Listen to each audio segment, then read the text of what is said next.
المنار المنار المنار المنار المنار المنار المنار اے امین علم و فن، اے حکمتوں کے انجمن، تجھ پہ نازاں ہے چمن، تجھ پہ نازاں ہے چمن۔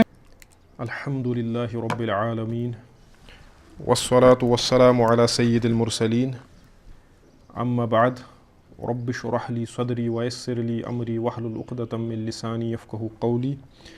اللہم ارنا الحق حقا وارزقنا اتباعہ وارنا الباطل باطلا وارزقنا اجتنابہ۔ اللہم صل علی محمد وعلی آل محمد کما صلیت علی ابراہیم وعلی آل ابراہیم انک حمید مجید۔ اللہم بارک علی محمد وعلی آل محمد کما بارکت علی ابراہیم وعلی آل ابراہیم انک حمید مجید۔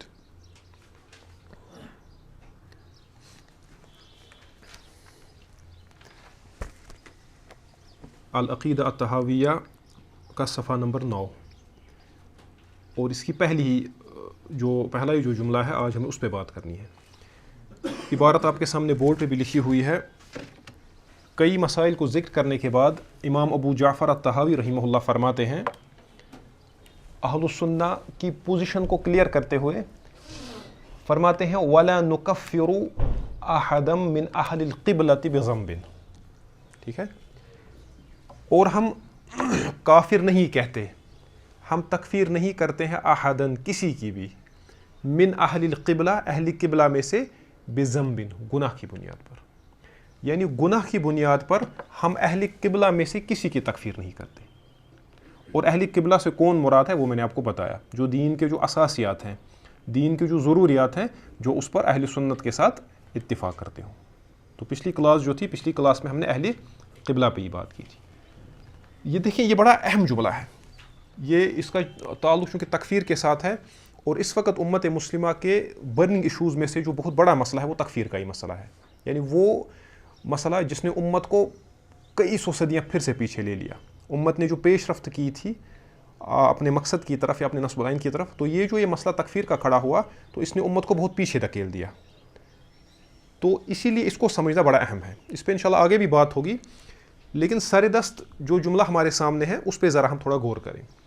فرماتے ہیں وَلَا نُكَفِّرُ أَحَدًا مِّنْ أَهْلِ الْقِبْلَةِ بِذَنْبٍ، ہم اہل قبلہ میں سے کسی کی تکفیر نہیں کرتے گناہ کی بنیاد پر۔ اس کا مطلب یہ ہے کہ گناہ کی بنیاد پہ بھی تکفیر ہوئی ہے، یعنی اگر کسی شخص نے کوئی گناہ کیا گناہ کی بنیاد پہ، یعنی گناہ کی بنیاد ذنب، اس کی بنیاد پہ ہم کسی کی تکفیر نہیں کرتے، ما لم یستحلہ، جب تک کہ وہ اس گناہ کو حلال نہ سمجھے، یعنی اگر وہ شخص گناہ کو حلال سمجھے تو تب جا کے ہم اس کی تکفیر کریں گے، ہم اس کو کافر کہیں گے۔ یہ دو لفظ ہیں، ایک ہے کفر یکفر، اس کا کیا مطلب ہے؟ کفر یکفر کے کیا معنی؟ انکار کرنا، کفر کرنا۔ دوسرا ہے کفر یکفر، اس کا مطلب کیا ہے؟ کسی کو کافر بنانا، یعنی کسی کی نسبت کفر کی طرف کرنا، ٹھیک ہے۔ تو ہم تکفیر نہیں کرتے ہیں اہل قبلہ میں سے کسی کی گناہ کی بنیاد پہ، ما لم یستحلہ، جب تک کہ وہ اس گناہ کو حلال نہ سمجھے۔ اس کا مطلب ہے اگر کوئی شخص شراب پیتا ہے، چھوٹی سی مثال، اگر کوئی شخص شراب پیتا ہے تو محض شراب پینے کی بنیاد پہ ہم اس کو کافر نہیں کہیں گے، اگرچہ شراب پینا گناہ کبیرہ میں سے ہے۔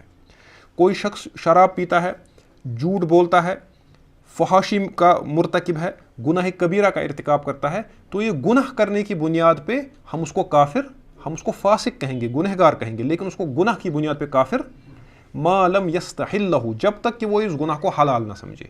اگر وہ یہ کہتا ہے، اسے کہا جاتا ہے بھائی تم شراب کیوں پیتے ہو، کہتا ہے کہ شراب حرام نہیں ہے، شراب حلال ہے، تو تب جا کے اس کو کافر کہا جائے گا، ٹھیک ہے۔